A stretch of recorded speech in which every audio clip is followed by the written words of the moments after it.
O assunto é boi gordo, o assunto é mercado pecuário e a gente fala um pouco a respeito do que vem acontecendo com esse boi, que tem frigoríficos parados, tem muito frigorífico com férias coletivas, estão dando até uma redução, né, nas escalas para a turma que está trabalhando na indústria frigorífica, já não estão trabalhando sábado há muito tempo, né, na maior parte dessas indústrias. As escalas seguem muito reduzidas, mesmo com este cenário, enquanto que a arroba do boi tem se fortalecido, né? Então, os argumentos continuam muito parecidos com o que se tinha antes, já que a arroba cedeu, né, e houve muita pressão por conta da cota da China, que findaria, uma informação que já se tinha desde o final do ano passado, e que havia toda uma ginástica, ferramentas de se lidar com isso em relação às exportações brasileiras de carne bovina. Enfim, tivemos a pressão, agora se recupera um pouco, mas a indústria também tem se comportado de uma maneira de buscar fechar as suas escalas, mas não subir tanto assim. Para entender o que vem acontecendo nesse mercado, a gente conversa com Ronald Macuco, da Pátria Agronegócios, que participa desta edição de Agricultura BR no canal do Boi. Ronald, obrigado por estar conosco mais uma vez. E temos aí essa movimentação, a indústria tem usado de todas as estratégias que existem, que são possíveis, férias coletivas, parada, redução de escala de trabalho, entre outros fatores, né, para tentar manter ali um padrão ali de escala de abate. Como é que isso tem se refletido no mercado, que tem visto também as exportações de carne bovina recuarem? Boa tarde, seja bem-vindo. Boa tarde, Fabiano. Boa tarde a todos que nos assistem. E sim, Fabiano, a escala mais curta vem com preços melhores. Preços melhores esse tendo um descolamento entre animais boi para vaca e novilha. Eu tenho um cliente, por exemplo, que hoje relatou, Macuco, estou vendendo boi no Goiás, próximo a 325, até algum momento até 330 para fazer venda para São Paulo, com 55%, fazenda, balanção, mas novilha não estou recebendo os 320. Estão me pagando aqui 15, 12 reais, até um momento até um pouco mais. A oferta está restrita e o boi volta a subir. Nós conversamos isso recentemente, que poderia haver um apagão de boi, que poderia ter um olhar para dentro de um agosto, setembro, mais para o setembro, de uma oferta um pouco mais restrita. E a gente está observando isso.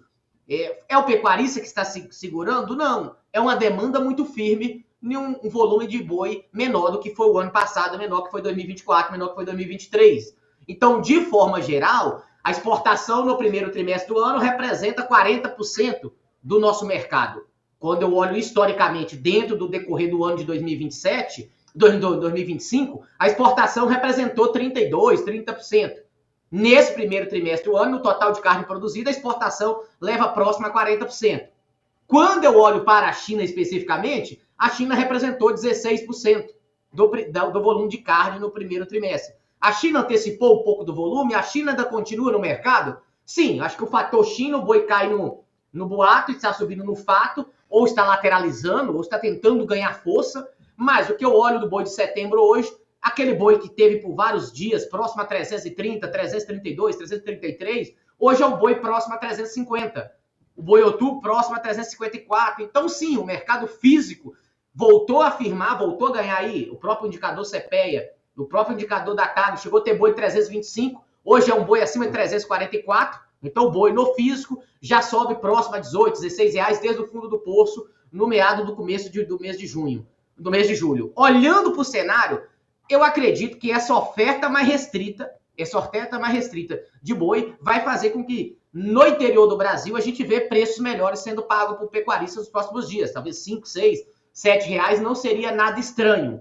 Aqui traz alguns fatores de alerta que depois a gente pode discutir aqui. Mas de curto prazo, escala mais curta, oferta mais restrita, demanda muito firme, faz com que o boi volte a subir em pleno reta final do mês de julho, o que é positivo, não só para o boi, mas para as categorias de reposição.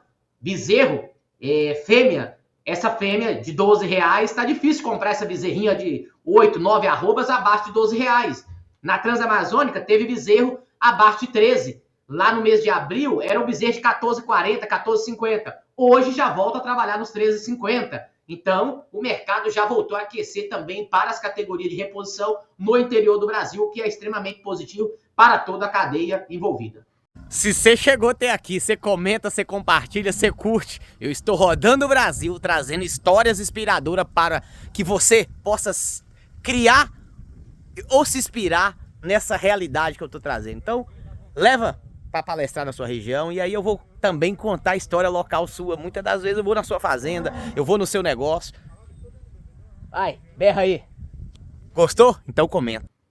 Ronald, você comentou a questão de como que isso tem se refletido no gado de reposição, né, e falou também de alguns pontos de atenção que se tem. Então, eu gostaria que você comentasse os pontos de atenção que estão ligados também à questão climática neste momento, né, e o volume de pastagens que tende a se reduzir, principalmente durante o mês de agosto. Mas em relação ao gado de reposição, a pergunta fica na seguinte questão. A gente tem visto uma valorização no momento que não era tão... Quando a gente olha a sazonalidade, não é tão esperado assim, mas acontece porque você não tem animais para abate e também vem valorizando o gado magro. Esse gado magro, ele já está precificado mais alto e ele vai acabar aparecendo ali no último trimestre do ano. Como é que terminadores, confinadores se prepararam para esse período? Porque esse boi que for abatido lá a partir de outubro, ele tem um custo muito mais elevado comparado com os demais trimestres do ano.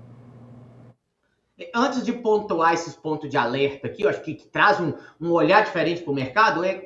Primeiro, eu acho que o grande fator é que o boi maio, o boi abril estava e foi melhor do que o boi agosto, do que o boi setembro, do que o boi outubro está na tela.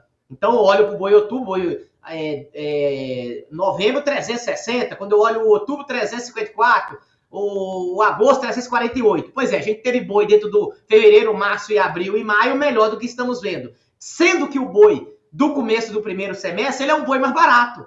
Quando eu olho para o segundo semestre, o único fator que continua muito interessante é o valor nutricional. Quando eu olho para o DDG, teve correções, torta também de algodão teve correções, farelo teve correções e o próprio milho se encontra hoje em patamares muito interessantes de compra. Então, o valor nutricional, a arroba produzida na fazenda ou no confinamento ou no boitel ainda continua muito interessante para essa reta final de 2026. O que impediu desse movimento ser mais positivo foi o boi futuro, que não estava tão interessante há 20 dias atrás, e o boi magro, oferta mais restrita e preço muito aquecido. Oferta mais restrita por quê, Macuco? O abate de fêmea lá atrás, produzimos menos bezerro, consequência está aí. Segundo, exportação do animal vivo. Teve um volume expressivo no primeiro semestre de 2026. E eu acho que o fator que trouxe mais atenção e que alguns boitéis ainda está, ou o confinamento ainda está trabalhando abaixo da sua capacidade máxima, que é a conta, a rentabilidade. O boi magro permaneceu nos 350, 360, quando o boi setembro era 335. Então hoje a conta volta a ficar interessante, mas cada dia mais esse boi magro ele está bem demandado. Eu estou com um cliente hoje comprando boi em Minas a R$360, 350, depende do lote, depende da região, um pouco abaixo.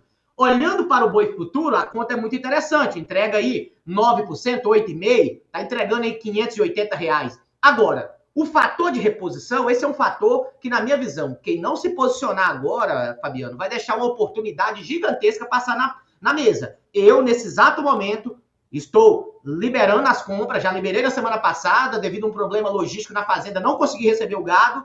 Já teve comprador que antes estava pagando R$13 no bezerro, R$13,20, já pagando R$13,50 o preço que eu estava pagando. Semana passada eu comprei bezerro na Transamazônica de R$12,90 a R$13. Hoje, esse mesmo bezerro é R$13,50 e com demanda e com oferta mais restrita. Então, de forma geral, essa pastagem, mas agora deve, até final de setembro, outubro, aí a chuva não volta. A gente vai ter uma oferta menor de pastagem. Com um animal mais restrito, meu amigo, o preço da reposição tende a subir. Eu estou comprando essa reposição e quem está nos ouvindo aqui, eu acho que faz muito sentido. Por quê? Macuco, seu bezerro fica o quê? 9, 10 meses numa recria? Ele vai sair dentro do maio, dentro de um abril. O preço é 368, 370, é o preço futuro da bolsa. A conta é extremamente positiva nesse momento para quem vai fazer uma recria, apesar do ágio estar alto. O ágio está acima de 40% em algumas regiões chega a 42%. Então, eu oriento quem está aqui a ir para reposição com um momento de oportunidade. Faça seu estoque. Já tivemos uma janela melhor nos últimos 10 dias, 15, 20, mas ainda está no mercado aí para quem precisa comprar.